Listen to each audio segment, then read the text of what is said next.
De toute l'île d'Orléans, c'est à Sainte-Pétronille que vous trouverez les plus beaux points de vue sur Québec. Les maisons blanches, qui ont pris position sur ces rives, confèrent une personnalité unique à ce charmant petit village que l'on appelait autrefois simplement le bout de l'île. Si depuis toujours, Sainte-Pétronille est le refuge de la bourgeoisie de Québec, tout le monde peut maintenant y venir s'y sucrer le bec et profiter de sa douceur le temps d'une balade.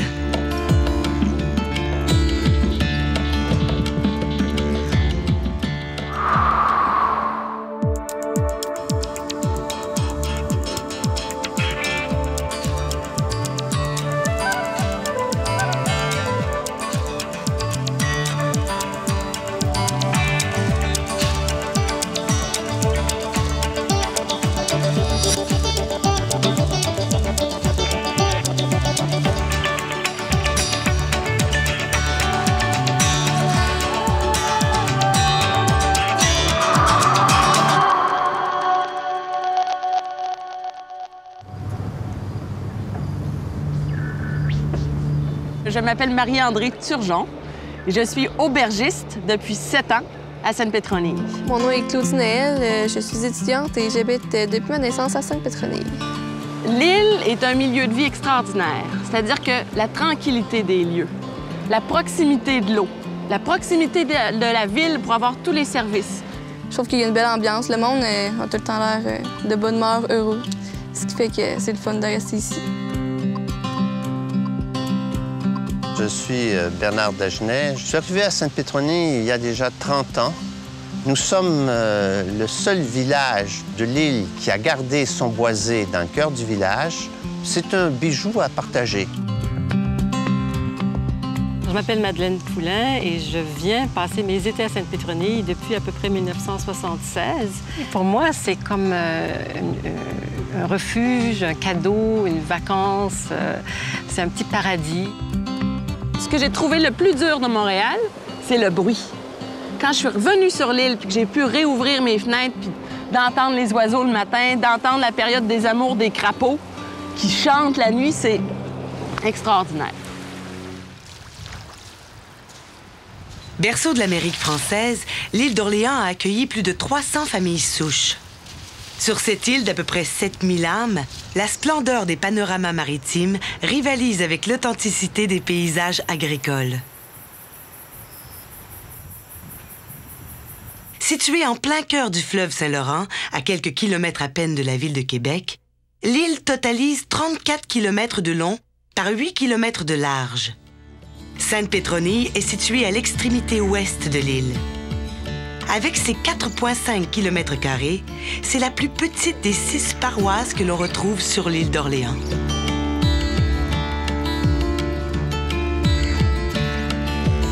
Même si Sainte-Pétronille a vu son statut municipal acquis dans le milieu du 19e siècle, il reste que c'est un lieu de peuplement qui est un des plus anciens sur l'île d'Orléans. C'est en 1648 que des Français viennent s'installer ici, sur la pointe de l'île, et accueillent des Hurons qui se sont déplacés de la région des Grands Lacs. Le phénomène de villégiature apparaît vraiment autour de 1855, alors qu'un notaire de Québec fait construire un quai. Ça donne évidemment la possibilité à des gens de venir plus facilement fréquenter l'île et s'installer sur le bout de l'île qu'on trouve à l'époque fort pittoresque à cause de son paysage qui est diversifié.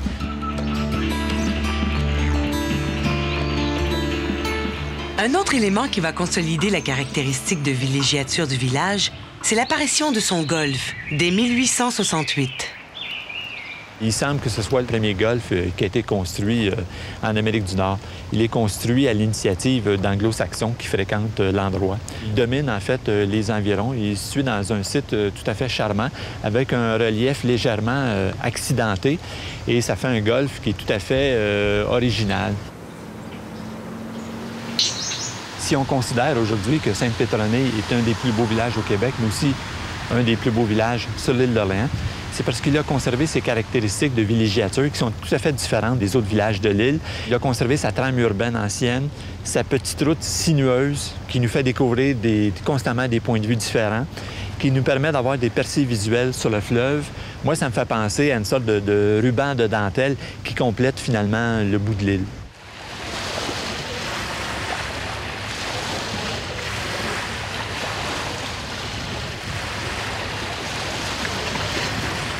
La vocation de villégiature du village a traversé le temps.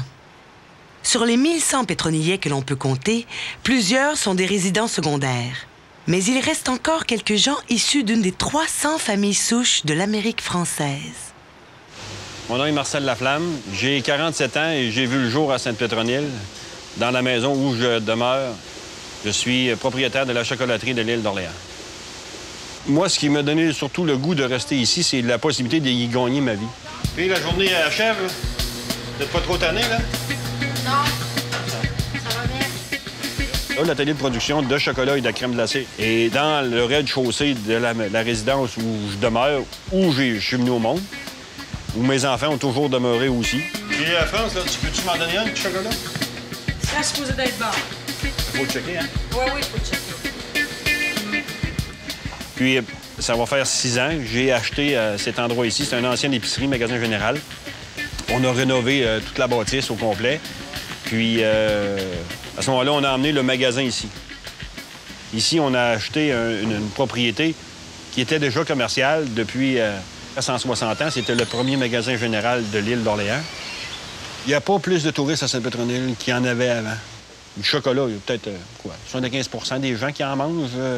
J'ai dit, OK, si on a un lieu qui nous permet de les arrêter, ils s'y arrêtent, puis à un moment donné, c'est bon pour l'économie locale. On essaye d'engager des jeunes, des étudiantes ou des employés qui viennent de l'île d'Orléans. Puis majoritairement, à 90 % présentement, c'est le cas. Le tourisme, c'est quelque chose de positif, mais il faut pas que tu... Ça dépend de ce que tu vises comme touriste. Moi, je vise pas un touriste avec de l'abondance, puis toujours plus de monde. Parce que si je voulais avoir toujours plus de monde, pour moi, il y a une seule affaire à faire. Enlever mon gazon, enlever mes arbres, faire du stationnement, m'en avoir encore plus de monde. Et ça, ce compromis-là, je le ferai pas. Moi, ce qui me fait le plus plaisir, c'est avec un terrain comme ça, quand les gens arrivent avec leurs enfants, ils déplient une petite couverture, puis qu'ils sortent le ballon, puis qu'ils laissent jouer l'enfant, eux, en se faisant plaisir, parce que c'est un produit de luxe qu'on a. Bien, si en même temps, ça peut faire plaisir aux enfants parce qu'on les a pas mis sur le béton ou sur l'asphalte, je pense qu'on a réussi quelque chose. Le tourisme est bienvenu. Nous, on aimerait que les gens viennent partager cette richesse exceptionnelle. Mais le touriste ne vient pas ici pour voir des casse-croûtes puis des vendeurs de T-shirts. Il vient ici pour voir la nature. Et ce que l'on est en train de développer, c'est non pas l'accueil du tourisme, mais, entre guillemets, son exploitation pour qu'il rapporte à la collectivité. Ça nous fait plaisir de voir que les gens trouvent le village joli. Et si ça peut inspirer d'autres personnes à conserver leur village joli, eh bien, tant mieux. Chaque année, il y a un nouveau commerce déguisé ou réel qui s'instaure. Et probablement que d'ici une dizaine d'années, Sainte-Pétronille sera comme les autres villages. On aura des boutiques à touristes, des casse-croûtes à touristes, alors qu'on avait la merveille d'avoir un village que les gens pouvaient venir voir pour sa beauté et non pas pour ses casse-croûtes. Il y a 6 villages à l'île. On aurait pu en garder un à l'abri de l'exploitation, entre guillemets, du tourisme. Malheureusement, on y a succombé.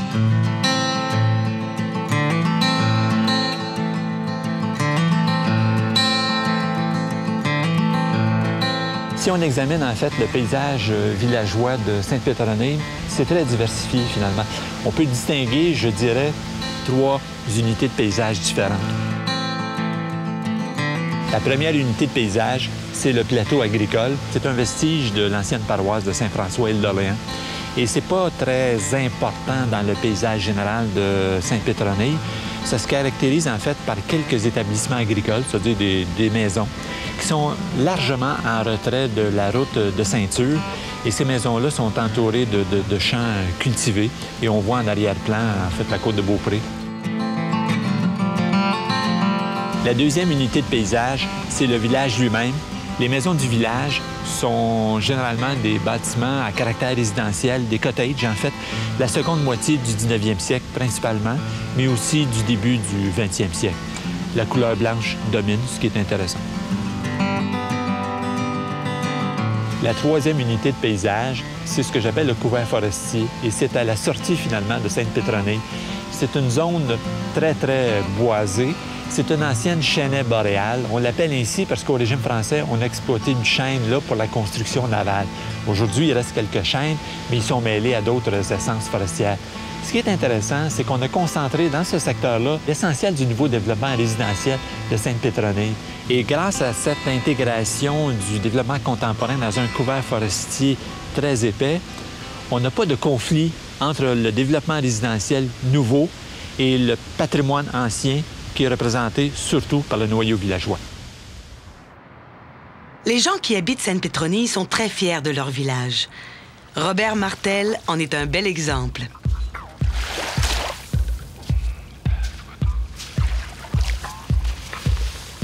C'est un petit coin de paradis et on se sent amené à faire en sorte qu'il devienne de plus en plus intéressant, ce qui fait que certaines personnes s'impliquent pour l'embellir, pour l'améliorer et pour faire en sorte que les gens soient fiers d'habiter ici.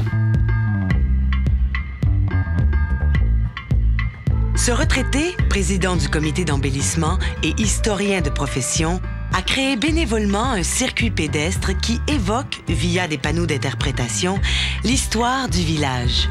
Ici, c'est d'ailleurs un des points majeurs du circuit, à cause de la proximité du fleuve. Comme vous voyez, le panorama est absolument magnifique. On a vu sur Québec, sur le Cap Diamant. C'est la vue d'ailleurs que Wolfe avait en 1759 pour surveiller Québec au moment de la prise de la ville.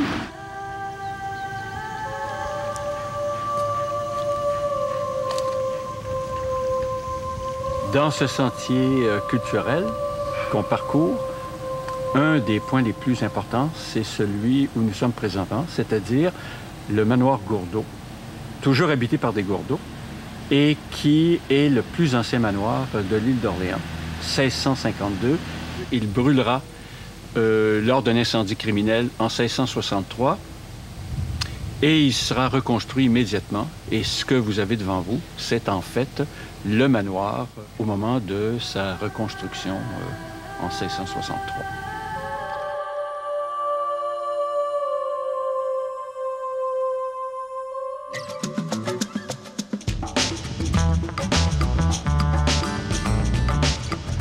À cet endroit-ci, on a un point de vue absolument extraordinaire qui vient compléter ce qu'on a vu auparavant, c'est-à-dire la vue qui va du pont de Québec en passant par le Cap Diamant, la baie de Beauport, les Laurentides qui arrivent sur les bords du Saint-Laurent et finalement la chute Montmorency. C'est un panorama vraiment remarquable. Et on arrive ici à la maison d'Horatio Walker, qui a été un peintre qui, au début du 20e siècle, a été considéré par les Américains comme le meilleur peintre canadien de son temps. Quand Horatio Walker décide de se faire construire une maison, on pense à la fin du 9e siècle ou peut-être tout début du 20e siècle. Il est d'origine anglo-saxonne. Il choisit un modèle architectural assez particulier. Ça n'a rien à voir avec l'architecture traditionnelle canadienne-française. Il choisit un modèle plutôt d'inspiration anglo-saxonne qui s'inscrit dans l'esprit du arts and craft. Le arts and craft, ou art et métier en français, c'est un courant architectural qui est né en Angleterre et qui prônait un retour aux caractéristiques architecturales de la maison telle qu'on pouvait la trouver dans la campagne anglaise ou même de forme gothique de la période médiévale. Alors, ces éléments-là qu'on retrouve dans la maison ici, c'est par exemple un toit à 2 versants plutôt bas. C'est de très grosses lucarnes qui imitent en fait celles qu'on retrouve dans les chaumières anglaises dont le toit est habituellement recouvert de chaume ou de paille. C'est des fenêtres, plusieurs fenêtres qui sont accolées les unes aux autres avec dans la partie supérieure des carreaux en forme de losange. C'est l'idée aussi, par exemple, de mettre un crépi à l'extérieur de la maison sur les murs pour évoquer l'ancienne architecture de campagne anglaise. Alors, toutes ces caractéristiques-là font partie de cet esprit-là du mouvement Arts and Crafts tel qu'on le trouve ici. Il y a des écoles.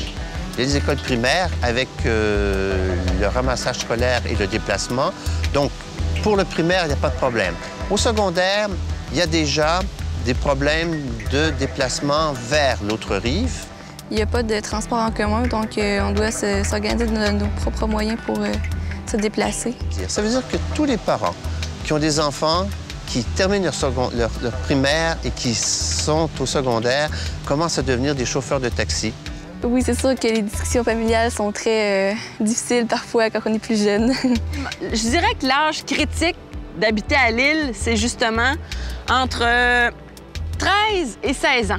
C'est sûr que quand c'était le temps de plus faire le party avec mes amis, c'était plus difficile de les convaincre, là, mais ça a quand même bien été. Là. Maintenant, j'ai mon auto, puis c'est correct. Le fait que t'aies pas de voiture, ça veut dire que les jeunes du village se créent des gangs, puis on profite de la plage, on fait des feux, on joue à la balle molle, on va faire du ski de fond. Je veux dire, il y a assez d'activités sur le village pour nous garder occupés. On n'est pas obligé de faire des mauvais coups parce qu'on est moins occupés.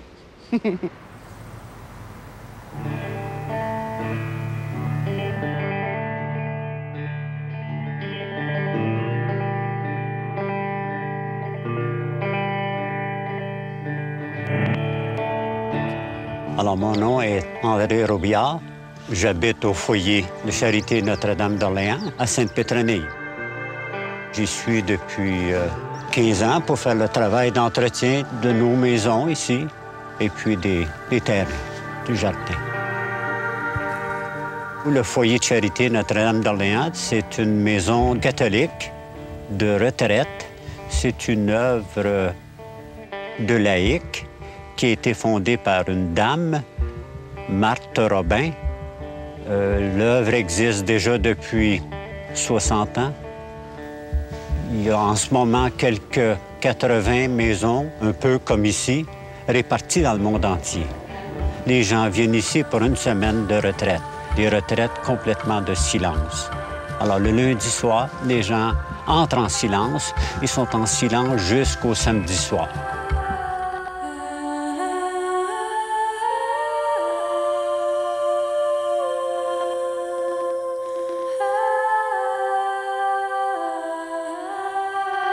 Les portes sont ouvertes ici. Nous autres, on a 2 entrées. Les entrées, c'est toujours ouvert. On est heureux de recevoir les gens. Les gens viennent de d'autres villages ici et disent « C'est vrai que vous êtes choyés d'avoir une vue panoramique comme ça. » Le coup d'œil est beau. Le terrain, j'essaie de le garder propre et puis les gens trouvent ça beau. Alors, si les gens trouvent ça beau puis ils viennent, c'est déjà un encouragement, tu sais. Il y a quelque chose comme 2 237 000 pieds carrés. Qu'est-ce que ça fait en acre ou qu'est-ce que ça fait en mètres, là? Je pourrais pas vous dire, mais je sais que le terrain est grand. On adore seulement que le Seigneur, mais j'adore les fleurs. J'ai toujours aimé les fleurs, j'ai toujours aimé la nature. Alors, pour moi, c'est une joie de faire ça. C'est pas une tâche. Je le fais, même sans penser que ça peut être un travail énorme. C'était de la grosse besogne, bien sûr, mais je le fais à mon rythme. Et puis, il n'y a pas de stress qui fait qu'on me demande à ce que ce soit terminé dans 2 jours parce que le client a payé pour que ce soit terminé dans 2 jours. Non, moi, je le fais selon mes forces, mes capacités d'homme. Et puis, quand c'est terminé, pas tout le monde dit « Ah, c'est beau, André, t'as travaillé quand même, t'as travaillé fort, mais c'est beau, ça en valait la peine. » Donc, je suis heureux. Le comité d'embellissement de Sainte-Pétronille, ici, les gens sont peu nombreux dans ce comité, mais les gens travaillent fort, les gens travaillent beaucoup. Les gens sont de service. Il y a de l'échange de fleurs qui peut se faire entre nous, comme ça se fait dans d'autres villages. Mais le contact est devenu encore un peu plus agréable pour moi parce qu'on est devenus des amis.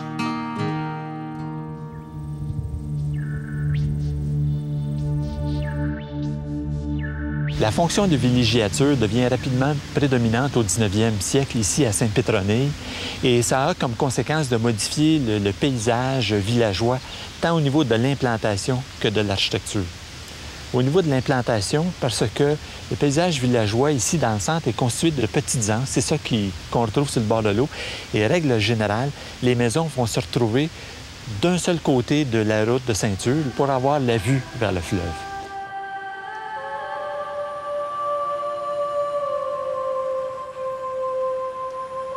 On constate la présence, non pas en grand nombre, mais quelques spécimens de modèles architecturaux typiques des lieux de villégiature. Par exemple, le Cottage Regency, qui est une petite habitation à un étage avec un toit à pente très faible, avec de larges croupes et une grande galerie tout autour. Et ce modèle architectural-là s'inscrit dans le mouvement pittoresque, un mouvement qui est né en Angleterre, qui prônait un mariage entre l'architecture et la nature environnante. On comprend qu'on ait choisi un modèle semblable parce qu'avec sa galerie tout le tour, ça permet à ses résidents de sortir de la maison et de contempler le paysage environnant. On retrouve aussi un autre modèle architectural qui est assez particulier. C'est un modèle qui subit l'influence du style néo-gothique. Et comment ça se traduit, ça? Bien, on a un cottage d'un étage et demi avec toit à 2 versants. Et en façade, il y a une grande lucarne pignon. Et les murs extérieurs sont recouverts de planches verticales. La répétition de ces tringles verticales à de brefs intervalles sur chacune des façades donne donc, au niveau de l'apparence générale, une verticalité au bâtiment. Et cette verticalité, c'est quelque chose qui a toujours été recherché dans l'architecture gothique. On constate aussi la présence de modèles architecturaux traditionnels, c'est-à-dire, par exemple, la maison dite québécoise, néoclassique, ou ce qu'on pourrait appeler aussi le cottage laurentien, et des maisons de style Second Empire. Et ce qu'on constate comme influence de la villégiature dans ce cas-là, c'est une modification au niveau de l'extérieur de la galerie. C'est-à-dire qu'on va toujours retrouver une très grande galerie en façade qui, elle, fait face au fleuve, mais tenant compte que les conditions climatiques ne sont pas toujours favorables, très souvent, on va avoir une partie de la galerie qui va avoir été fermée, mais avec un vitrage important, ce qui permet à ses occupants de contempler le fleuve, d'avoir une vue sur l'extérieur tout en étant à l'abri. Et ce phénomène-là, il se répète dans la plupart des anses où on trouve ces modèles architecturaux qui font face au fleuve.